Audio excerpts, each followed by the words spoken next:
Around 8 months ago, I started on a journey to create a small slice of the ocean without breaking the bank. I spent just $135 to get this tank up and running, and I was pretty happy with the result. Everything was healthy, happy, and growing. Then disaster struck. I noticed a small leak in the aquarium. Basically, near the bottom corner, I noticed pooling water, which is not good. So my heart kind of sank and I knew this tank was done for. I quickly sprang into action and put everything into a bucket while I figured out what to do next. So luckily, my big box fish store was running a sale and I could pick up a new 5-gallon tank, which is a little bit bigger than the old tank at 3 gallons for about 17 bucks. So that was a super, super good deal. I did make some other changes, so I wanted to give you guys an update. So let's go take a closer look at where things are at now.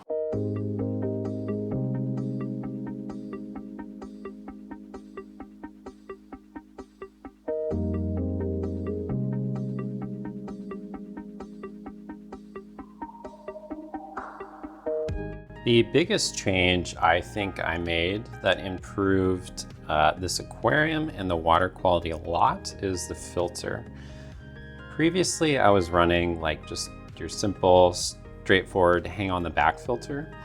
And one of the problems I'd often have is that I've had this biofilm that accumulates on the surface.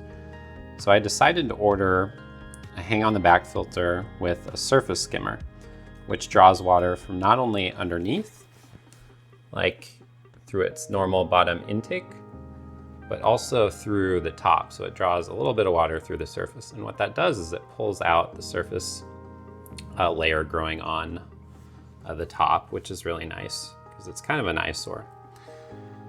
The second really interesting thing I did here was I added a UV light bulb here.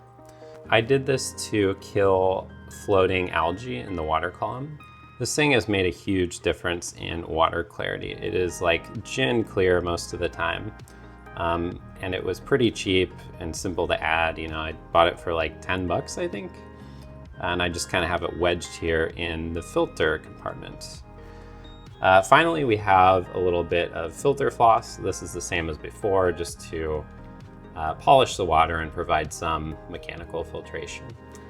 Because all of the biological filtration is handled by all of this live rock and crushed coral substrate.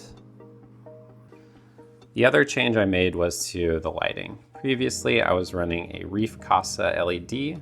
I don't remember the wattage. I think it was between 10 and 14 watts, and I replaced it with this NooPsyche K7 Mini, which is a really, really good light for the price. I think I paid around $70 with shipping and tax for it. So it's a great deal, and it's got really nice color and a bunch of extra power. So this will let me grow some SPS corals if I want to. So I have a few that I'm kind of trying out in here to see how they do. I did notice that after switching the lighting, some of my LPS started to pale out and bleach. So I turned down the lighting, hoping they'll recover, and maybe I can more gradually adjust them to the more intense lighting. Overall, I'd say the tank is doing pretty well, although there are definitely some issues. I'm noticing a lot of like cyano or algae, maybe it's even dinos, I'm not sure, on the rocks and substrate.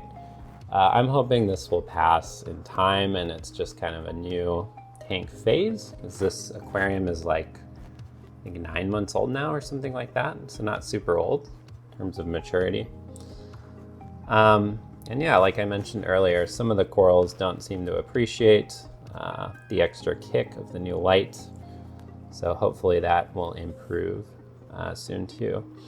The biggest issue I have with this tank is because I do not have any fish or shrimp or crabs or anything, I tend to run really low on nutrients, so nitrates and phosphates.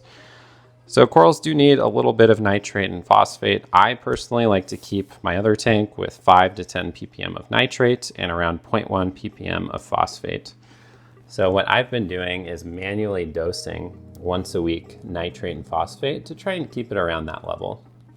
I'm thinking long term, just so I don't have to do more manual dosing, I'm gonna look for a really small fish I could put in here, maybe like a single clownfish or another small nano fish. If you guys have suggestions for what you think would be good in this 5.5 gallon, definitely let me know in the comments below. All right, I'll leave you guys with some B-roll so you can check out the corals up close. I'll pop their names on screen as we go. And if you've got any ideas for corals I should add next, drop a comment below. I would love to hear your suggestions.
So that's pretty much it. I hope you guys enjoyed this video and this tour of the budget nano tank.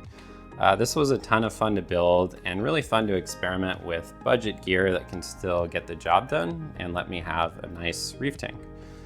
So I think I've gotten pretty close to my goal, and I'll continue to look after it, tweak it, and hopefully make some more videos about it. So if you guys do enjoy the video, give it a like, drop a comment, and consider subscribing. It would help me greatly as like a new content creator. So yeah, I'd appreciate that if you are willing. Thanks so much for watching. I appreciate it. I will see you guys in the next video.